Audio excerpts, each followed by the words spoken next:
So we're going to go ahead and do a sharpening on a Kenchii Charmer. So this is one of the higher end Kenchii shears, beauty shears, and there's a number of issues with this shear. The first is that the ride line is not really cut in properly on the inside of the shear, and also there's some just incorrect sharpening on the front surface. You can see all the scratches and all of the kind of chips on the edge and so forth. So we're going to go ahead and clean this up.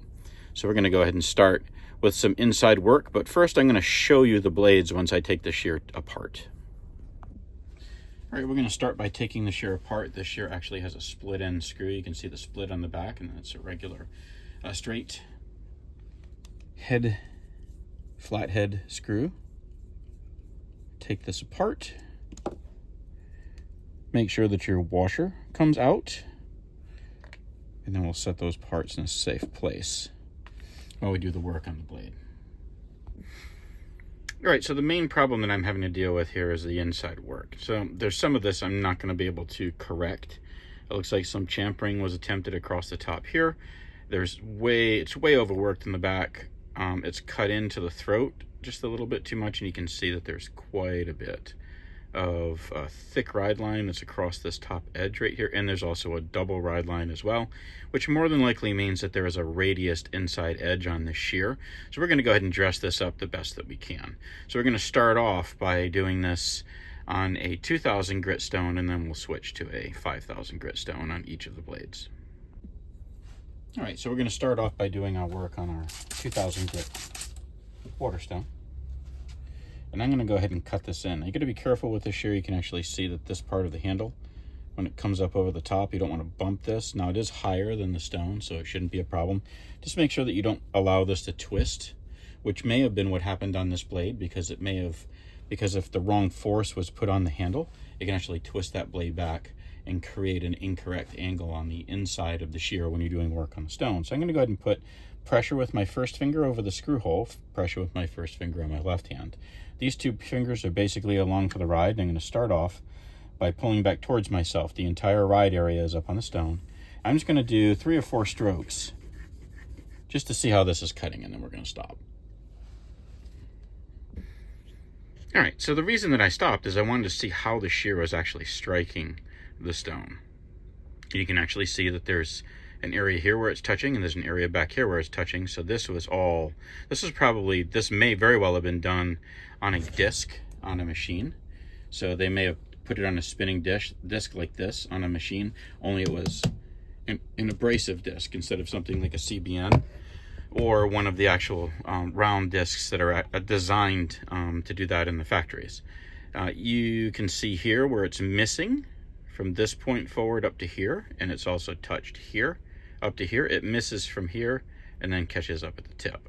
So we're going to do a few tricks to see if we can't bring this in and smooth this edge out so we have a proper ride line, or as proper as we can get a ride line all the way across your shear.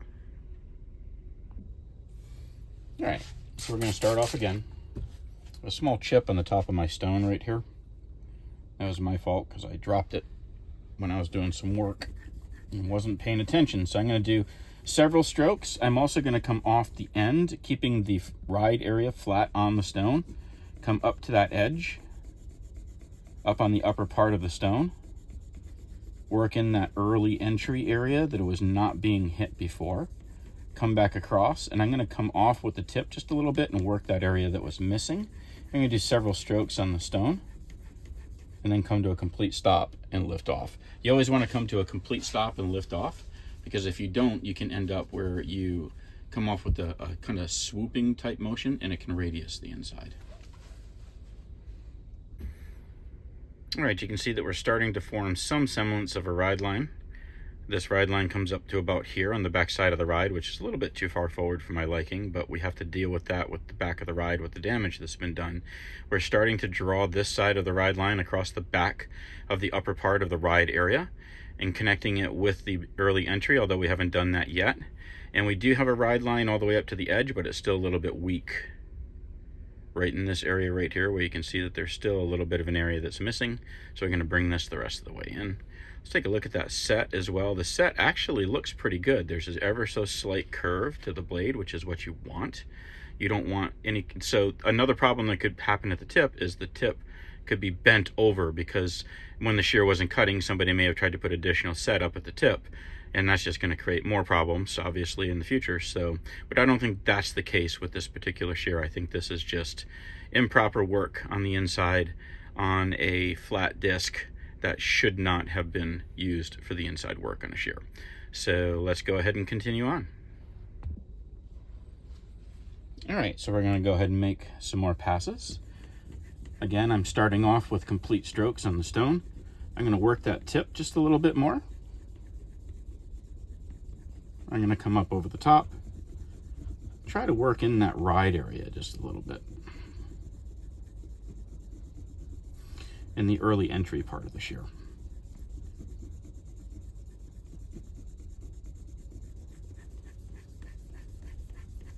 Now I want to make sure that I get that ride area all the way up to the early entry of the shear for certain. I'd like to get it across the upper part of the ride area as well. Although that's not as important, only because that part of the shear actually doesn't touch. So we'll see how we've done so far. All right, so you can see that we do have a ride line that comes in across. Now it comes a little too far over this way, obviously. We'll see if we can dress that up a little bit. I'm going to bring around here. You can actually see there's a ride line that's been cut in. And then you can see that we did a ride line right here where we've got one in the early entry, although it's thinner, obviously, than the rest. This would be a good candidate for re-hollow grinding. And then you can see we still have a little bit of a weak spot here, but we do have a decent ride line up at this point where there's a slight, I'm not sure if that's in the hollow or if that's just a result of what was done to the shear. It's tough to tell. And then, of course, all the way up to the tip. So I'm going to stop at this point here, and we'll work this blade in and create a new edge, because I'm probably going to have to come back to this waterstone anyway and do some more work on the inside of this once I do some sharpening on this, just to make sure that I establish everything, make sure that we have a proper ride line on the inside of the shear all the way up to the tip, from the early entry all the way up and around the ride area as much as possible with all this damage. The other thing too is remember, this is considered a strengthening line. The difficulty with sharpening a shear like this, and I was really hoping that when I did the cut-in on this that it would do away with that, some of that ride. You can actually see that it looks like there's a double line on there, but what I do is I actually cut right up over the top of that ride line, which makes me think that there was probably a negative radius on the inside of that. A slight positive radius on the inside of that where somebody was twisting back as they did the work, and which would make sense if it was on a cushioned pad and they were cutting that on there.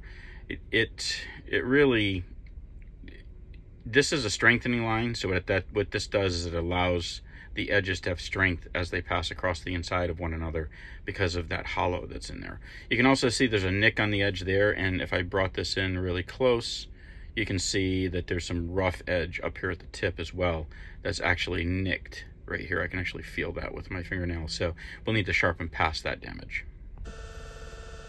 All right, so I have this shear set for just about a 55-degree angle. I'm going to start cutting a new edge on the face of the shear.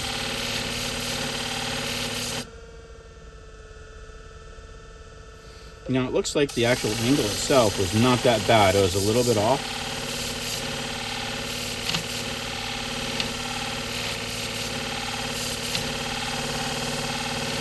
Slowly starting to see that burr work its way in.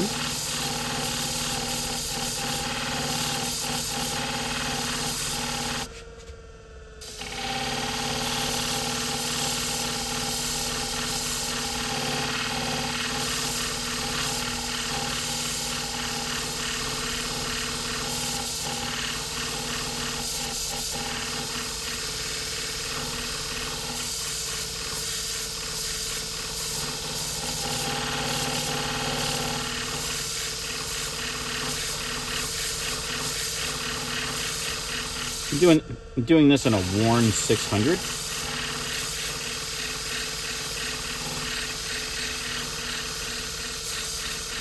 I'm also water cooling this too with this mister.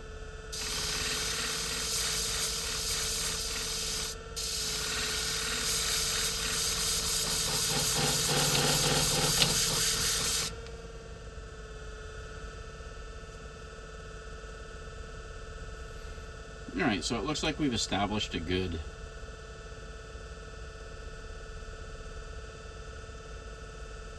edge and a good convex on the front surface. Just trying to sight down and look at that tip. That tip is still just a little bit banged up, so we're going to go ahead and just cut that in just a little bit more. Now, when you're doing this, you got to be careful that you don't lift up too much on the tip, because you don't want to banana or round out or hook out or however you want to call that on the tip.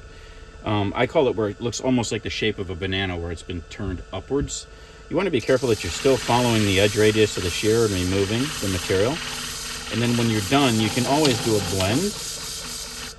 When you're done, smooth everything out.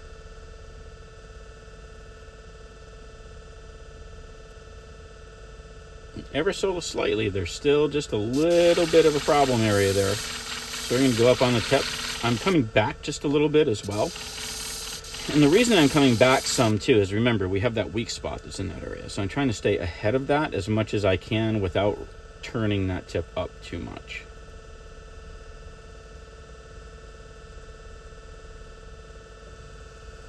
Just a little bit more. I'm going to pull that burr back with my thumbnail just so I can see. Still there. This is quite a nick. So these shears are made with a VG10 as well. So the steel on these is actually pretty hard and also very brittle because of that. So we're going to bring that up just slowly. Take this off.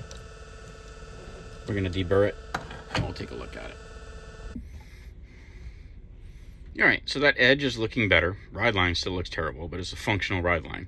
You can see we still have a ride line in this area right here. And you can see that the convex actually is looking pretty good. It needs to be polished, obviously, still. Let's see if we can get that in the light a little better. Let's cut that off. That might make it easier. There we go. You can see that it does still need to be polished, but the convex is starting to look good and starting to form in. And you can see right here, I don't know why you can see that, but there is still, there it is, just a little teeny tiny bit of a nick up at that tip area right there. So we're going to have to deal with that before we go any further. All right, so if you're using the mister, typically what I'll do is I'll reach over and I'll just pull a little bit of this water off, because as soon as I started it would throw the water all over the place. I'm going to turn that mister on. There's a connector up here. The mister is right up here. You can turn this on. What it does is it creates a slight mist over the top, which helps to cool the plate and also keeps dust down. This also has a vacuum system on it as well. So I sell all of this equipment. If you're interested in any information on that, you can reach out to me, and I'll go ahead and I'll leave my contact information in the area below the video. But you can, and I keep that off when I'm doing the videos just for the sake of noise. So if you have any questions, I'm happy to answer any questions that you have regarding the machine or getting into this business. And I'll go ahead and I'll give my email, which is OTENEWS. So it's OTE for on the edge, and then news@gmail.com. And you're always welcome to reach out to me. So let's see if we can go ahead and get this tip all the way in, bring up a whole new burr on here. And we really need to get past that problem area on this tip. May have done it. We'll see.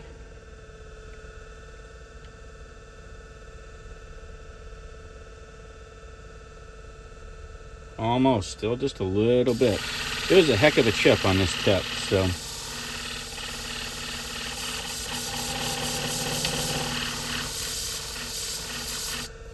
This mister becomes very valuable when I'm having to do this much work on a particular shear. All right, so we'll take this out, deburr it again, take another look. All right, so if I can get this brought in just a little bit and we can actually see, let's see if we can catch this in the light. We have gotten rid of the damage that was up at the tip. It took a little bit of time, but the key with this is patience. You don't want to rush these things, because if you rush these things, use too much pressure, you're going to overheat, there's going to create problems. So just take your time with the work that you're doing. You can see that our convex looks good. Gosh, it's so hard to shoot stainless. There we go. Turn that light off. see it again with another perspective. So now what I'm going to do is I'm going to do some more work on the inside of the shear and see if I can't dress that ride line up just a little bit more. All right, so I'm switching my stones around. I'm going to spray down this pink stone. I had already I dressed up my 2000 grit, but I'm going to go ahead and flatten my 5000 grit. You always want to make sure that your stones are flat. I can't express how important this actually is.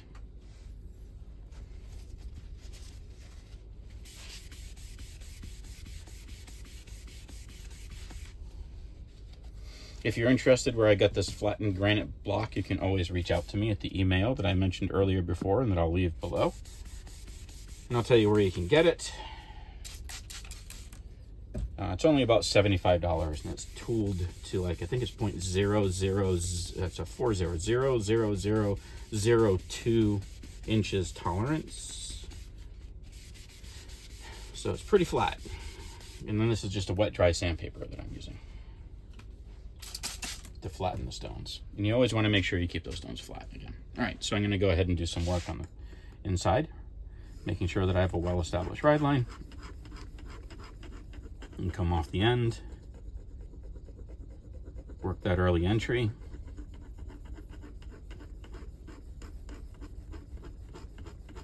Stop completely before I lift off. And we'll take a look at the ride line we just created. All right, so if we take a look at the ride line that was just created, you can see that I created a new ride line again, all the way across the back of the ride area, which this is entirely too thick in the back ride line area. But that was already there, but we corrected it as much as we could. Have a new ride line across the top of the ride area, all the way up. This is a little thicker, obviously, than I want. You can see it's shallowed out here, but we do have a ride area all the way up to the edge, and a clean ride line all the way up to the tip.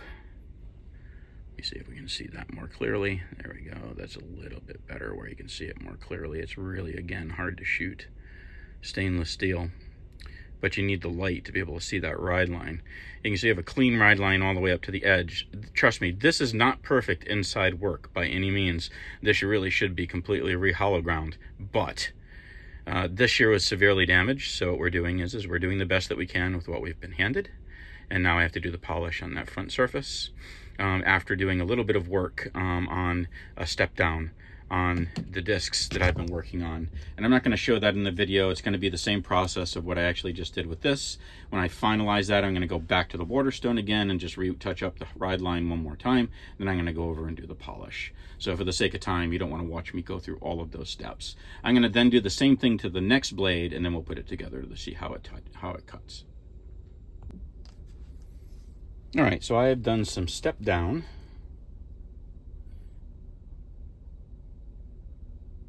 on my grits just to remove some of the scratches from the surface of the blade. Put that blade down. There's no reason I should be holding that while I'm doing this.